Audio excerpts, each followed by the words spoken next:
जय माता दी दोस्तों, स्वागत है आप लोगों का वैष्णो देवी से जुड़ी महत्वपूर्ण जानकारी के इस दूसरे पार्ट में। तो आप लोग कैसे हैं? उम्मीद करते हैं कि स्वस्थ होंगे, मस्त होंगे। तो दोस्तों, मेरे द्वारा दी गई जानकारी कैसी लगी आप लोगों को? उम्मीद करता हूं कि बहुत ही अच्छी लगी होगी दोस्तों, क्योंकि ये जो भी मैं वीडियो बना रहा हूँ दोस्तों, ये अपने पर्सनल एक्सपीरियंस से बना रहा हूँ। तो इतना डीपली जो मैं आप लोगों को बता रहा हूँ, इतना किसी भी वीडियो में आप लोगों को देखने को नहीं मिलेगा। चलिए बिना समय गंवाते इस वीडियो को स्टार्ट करते हैं। तो कल तक मैंने आपको दोस्तों दर्शनी दरवाजे तक का जो यात्रा की संपूर्ण जानकारी आप लोगों को दी थी। चलिए अब आगे इससे बढ़ते हैं। तो दोस्तों, जैसे ही आप दर्शनी दरवाजा पहुंचते हो, वहां से आपको भवन जाने के लिए दो रास्ते मिलते हैं। एक तो पुराना रास्ता है, दूसरा ताराकोट मार्ग है, जो कि नया मार्ग है। ठीक है ना। ताराकोट मार्ग जो है वो काफ़ी थोड़ा भी बहुत से भक्त गण नहीं जानते हैं, इसलिए बहुत खाली रहता है और ज़्यादा चहल पहल नहीं रहती है।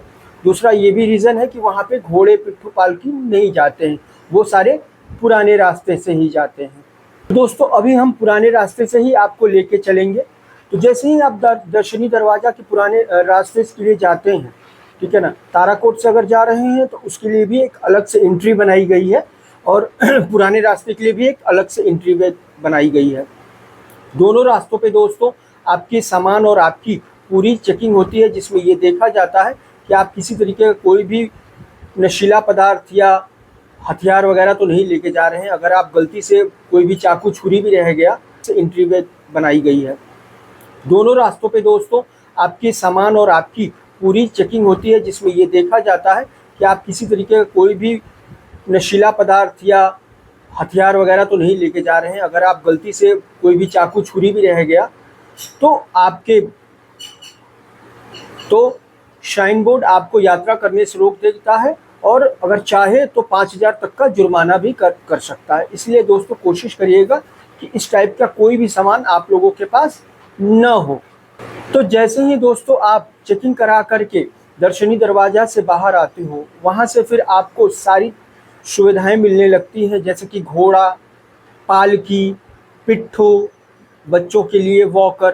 तो अगर आप पैदल जाने में सक्षम नहीं हैं तो इन सब सुविधाओं का उपयोग कर सकते हैं, जिसके लिए मैंने जो इनका जो रेट लिस्ट है वो मैं यहाँ पे आपको लगा दे रहा हूँ। आप लोग भली भांति देख लीजिएगा।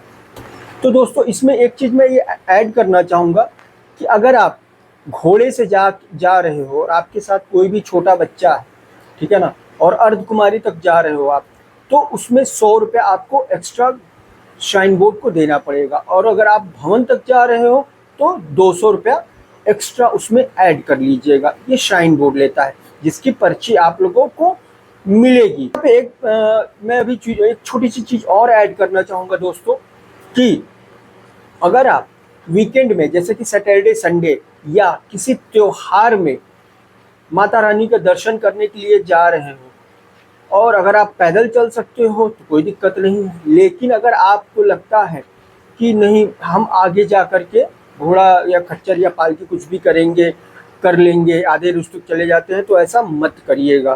क्योंकि आधे रास्ते जाने के बाद होता ये है कि बीच बीच में ये क्या करते हैं कि घोड़े वाले या पालकी वाले जो भी हो, मनमाना रेट मांगना चालू कर देते हैं। वो मैं इसलिए बता रहा हूँ क्योंकि ये मैंने अभी पर्सनली फेस किया है। जैसे कि हम लोग सोचे कि अर्धकुमारी पहुंच जाते हैं, अर्धकुमारी से हम लोग कर लेंगे, कोशिश करके घोड़ा कर लेंगे, क्योंकि हमारे साथ छोटा बच्चा था और वो ज़्यादा पैदल नहीं चल सकती थी नित्या।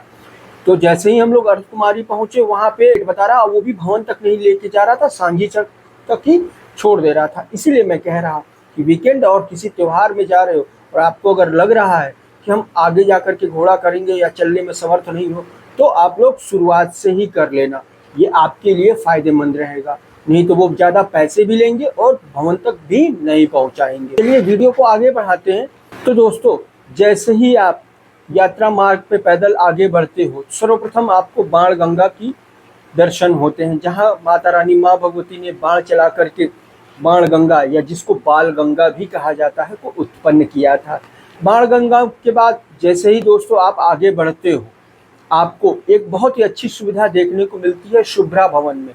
शुभ्रा भवन में आपको हलवा, चना और चाय, ये आपको लंगर के रूप में वहाँ पे मिलता है फ्री ऑफ कॉस्ट में, जिसके लिए आपको पैसा नहीं देना होता। श्राइन बोर्ड की ये व्यवस्था होती है। तो हलवा और चना वहाँ पे आप प्रसाद के रूप में ग्रहण कर सकते हो। मथुरा भवन से जैसे ही दोस्तों आप आगे बढ़ते हो, कुछ ही दूरी पे लगभग 1.5 या 2 किलोमीटर पे आपको चरण पादुका मंदिर देखने को मिलता है, जहाँ पे माता रानी माँ भगवती का चरण आपको देखने को मिलेगा। वहाँ पे भी जा करके माता रानी के प्रथम दर्शन होते हैं, दर्शन कर सकते हो, ठीक है ना। तो धीरे धीरे आप जब यात्रा मार्ग पे बढ़ते हो, यहाँ पे मैं एक चीज़ और ऐड करना चाहूँगा दोस्तों कि अगर आप जैसे यात्रा जैसे ही शुरू करते हो तो आप अपने पास पानी की बोतल और कुछ हाइड्रेटेड चीज़ें साथ में रखिएगा। नहीं तो क्या होता है कि जैसे जैसे आप चढ़ाई करते जाते हो वैसे ही वैसे, चाहे वो गर्मी का दिन में हो तो गर्मी लगेगी, लेकिन जाड़े के दिन में भी पसीना आ जाता है। तो कोशिश करिए कि रात में ही चढ़ाई करिए, मैं तो रात में ही करता हूँ ताकि थकावट कम हो, दिन में बहुत गर्मी लगती है। तो अगर आप पानी की बोतल और कुछ भी डिहाइड्रेंट चीज़ें रखते हो तो आपको वो फ़ायदा करेगा, क्योंकि जैसे जैसे आप ऊपर बढ़ते जाते रहते हो इन सब चीज़ों का रेट बढ़ते रहता है। जो पानी की बोतल नीचे 20 रुपए की मिलती है वो आगे जाकर 30 और 40 रुपए की हो जाती है। तो कोशिश करिए कि पानी की बोतल और ग्लूकोज अपने साथ रखिए। धीरे धीरे आप जैसे ही आगे बढ़ते जाओगे दोस्तों, यात्रा में आपको बहुत से दुकानें और प्रसाद की दुकानें, सारी चीज़ें देखने को मिलेंगी। खाने पीने की कोई भी चीज़ की कमी नहीं होने वाली है, ठीक है ना। श्राइन बोर्ड ने ये सब सारी चीज़ें आपके लिए व्यवस्था करके रखी हैं, लेकिन यही है कि थोड़ा रेट जो होता है वहाँ का ज़्यादा होता है। तो रास्ते में चलते समय दोस्तों एक चीज़ का बहुत अच्छे से ध्यान रखिएगा कि घोड़े और खच्चरों से बच के चलिएगा, क्योंकि ये भाई मेरे इतनी जल्दी में होते हैं ना कि कहो कि वो आपके ऊपर भी चढ़ा के निकल जाए, इनका कोई इलाज नहीं है। इनको आप कुछ भी बोल दोगे कोई फर्क इनको नहीं पड़ेगा। यात्रा के अगले पड़ाव में दोस्तों आप अर्धकुमारी पहुंचोगे। अर्धकुमारी पहुंचने के बाद सबसे पहला काम ये आप करिएगा कि गर्भजून गुफा की पर्ची कटवा लीजिएगा।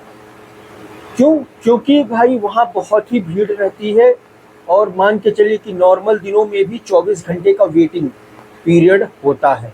गर्भजून गुफा वो गुफा है जहाँ पे माता रानी ने 9 महीने गुजारे थे। तो हालांकि मंदिर जो है वो ऊपर ही है, अगर आप चाहो ऐसे दर्शन करना तो सारे सामान को, ठीक है ना, रख करके 2 लोग हो तो रख, एक लोग को छोड़ दीजिए, दूसरा लोग जाइए दर्शन करके आइए मंदिर में माता रानी का। तो एक लोग जाइए और दूसरे लोग को सामान। यहाँ पे भी एक फैसिलिटी आपको ये मिलती है कि श्राइन बोर्ड उन्हीं को लॉकर देता है जिनका नंबर आने वाला होता है। पहले क्या था कि सभी को लॉकर मिल जाता था, लेकिन अब ऐसा नहीं है, सिर्फ उन्हीं को लॉकर दिया जाता है जो लाइन में लगने वाले होते हैं, वो नंबर के हिसाब से लॉकर देते हैं। ठीक, मैं भी एक बार इस चीज़ में फंस गया था। तो कोशिश करिए आप कि अर्धकुमारी पहुँच के आप सोचो कि मैं तुरंत दर्शन कर लूँ गर्भजून गुफा का, तो नहीं हो पाएगा। वहाँ पे भी दोस्तों अगर आपको जल्दी दर्शन करना है तो आरती के समय में एक कुछ डेफिनेट अमाउंट, पहले शायद 300 लिया जाता था, अब शायद 400 या 500 रुपया वो लेते हैं, ठीक है, अष्टा आरती में बैठने के लिए।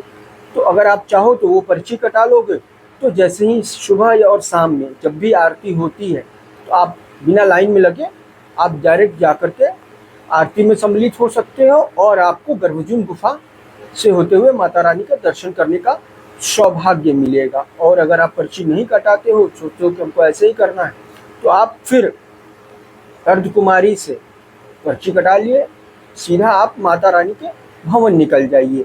दोस्तों जब यहाँ मैं एक चीज़ और बताना चाहूँगा कि जब आप माता रानी माँ भगवती के भवन की ओर आगे बढ़ना चालू करेंगे तो 2 रास्ते यहाँ से भी मिलते हैं दोस्तों। एक तो हिमकोटी मार्ग होता है जो कि नया मार्ग बनाया गया है और काफ़ी स्मूथ है, इतना कठिन चढ़ाई नहीं है जितना कि हमारे पुराने रास्ते में। पुराने रास्ते की दोस्तों जो चढ़ाई है वो खड़ी चढ़ाई है बिल्कुल भी, और जो हिमकोटी का मार्ग है वो कुछ प्लेन इस तरीके से बनाया गया है, मतलब काफ़ी स्मूथ है, उतना आपको थकावट नहीं होता है। लेकिन हिमकोटी मार्ग के साथ दिक्कत ये होती है दोस्तों कि जब भी बहुत ज़्यादा बारिश होती है या कोई भी दिक्कत होती है तो वो मार्ग बंद कर दिया जाता है, वहाँ भूस्खलन बहुत ज़्यादा होती है। अर्धकुमारी से ही दोस्तों आपको एक सुविधा और जुड़ जाती है बैटरी कार की। अगर आप चाहो तो बैटरी कार की भी सुविधा ले सकते हो ऑफलाइन, लेकिन ऑफलाइन में बहुत कम ही टिकट होते हैं दोस्तों। तो कोशिश करिएगा कि जब 2 महीने पहले आप ट्रेन का रिजर्वेशन करते हैं उसी समय आप बैटरी कार की भी बुकिंग कर लीजिएगा। जाने में जो है बैटरी कार का जो किराया होता है वो 450 रुपये और आने में भवन से 350 रुपया होता है। बैटरी कार की एक टाइमिंग भी है, सुबह 8 से लेकर रात्रि 10 बजे तक ही बैटरी कार चलती है। इसके अलावा रात में ये सुविधा आपको नहीं मिलेगी, ठीक है ना। रात्रि में फिर आपको वही घोड़ा पिट्ठू पालकी ही मिलेगा। तो अगर आपने कर लिया है तो बैटरी कार कर लिया तो बहुत ही आप 15 से 20 मिनट में ही भवन पहुंच जाओगे। अगर फिर से पैदल स्टार्ट करते हो यात्रा तो फिर आपको कम से कम वहां से 2.5-3 घंटे अगर आप लगातार चलते हो तो चलोगे। जब आप अर्धकुमारी से चलना चालू करते हो दोस्तों और नए रास्ते से जाते हो तो वहाँ से जो भवन की दूरी होती है वो 5.5 किलोमीटर की होती है, और अगर आप पुराने रास्ते से जाते हो तो वहाँ से जो दूरी होती है भवन की वो दोस्तों 6.5 किलोमीटर होती है। मतलब 1 किलोमीटर का आपको डिफरेंस मिल जाता है। अगर आप चाहते हो कि नहीं अब हम थोड़ा थक गए हैं, आराम करना चाहते हैं, तो अर्धकुमारी में ही दोस्तों आपको 150 रुपया दे करके डोरमेट्री की भी सुविधा मिलती है, वो आप ले सकते हो। लेकिन ये भी सुविधा दोस्तों आप कोशिश करिए कि ऑनलाइन ही बुक कर लीजिए, क्योंकि जैसे ही रात होती जाती है और श्रद्धालु ज़्यादा होते हैं डोरमेट्री भी फुल हो जाती है, आपको नहीं मिलेगी। दोस्तों ये छोटी छोटी बहुत सी जानकारियां हैं जो मेरे पर्सनल यात्रा के दौरान मैंने सीखी है। और अगर आप चाहते हो कि नहीं, अगर मान लो चलो भाई आपको डोरमेट्री भी नहीं मिला तो आप एक काम करना, 200 रुपये दे करके आपको वहाँ पे सिक्योरिटी अमाउंट कंबल ले सकते हो, एक कंबल, ठीक है। अगर 2 कंबल चाहिए तो आपको 400 रुपया सिक्योरिटी अमाउंट, अर्धकुमारी के एक काउंटर बना हुआ वहाँ पे कंबल घर लिखा होगा, ठीक है। आप दे करके कंबल ले सकते हो, एक बिछा लो एक ओढ़ लो, आप ऐसे भी कर सकते हो। ये जो छोटी छोटी जानकारियाँ हैं दोस्तों आपको किसी भी वीडियो को देखने के लिए नहीं मिलेंगी, क्योंकि बहुत से अभी और भी चीज़ें हैं जो मुझे आपको बतानी है। लेकिन दोस्तों इस वीडियो को मैं यहीं तक रखूँगा, और जो आपका लास्ट वीडियो होगा और जो सारी जानकारी होगी वो आपको 3rd पार्ट में देखने को मिलेगी। मैं बार बार यही कह रहा हूँ, बनाने के लिए मैं पूरा लॉन्ग वीडियो बना सकता हूँ, वो बहुत ही लंबा हो जाएगा, उसमें पूरी जानकारी भी मैं आपको नहीं दे पाऊँगा और आप समझ भी नहीं पाओगे। तो आई होप दोस्तों आज की द्वारा दी गई जानकारी आपको समझ में आई होगी और समझ में आई हो। और दोस्तों चैनल पे नए आए हो तो चैनल को दोस्तों सब्सक्राइब कर लीजिएगा, वीडियो को लाइक शेयर करके अपने छोटे भाई को खूब ढेर सारा प्यार और मोटिवेशन दीजिएगा, ताकि मैं और भी इस तरीके की वीडियो बनाकर आपके सामने रख सकूं। तो चलिए दोस्तों इसी के साथ आज का ये वीडियो मैं यहीं तक रखता हूं। आई होप आप लोगों को बहुत पसंद आया होगा। जय माता दी।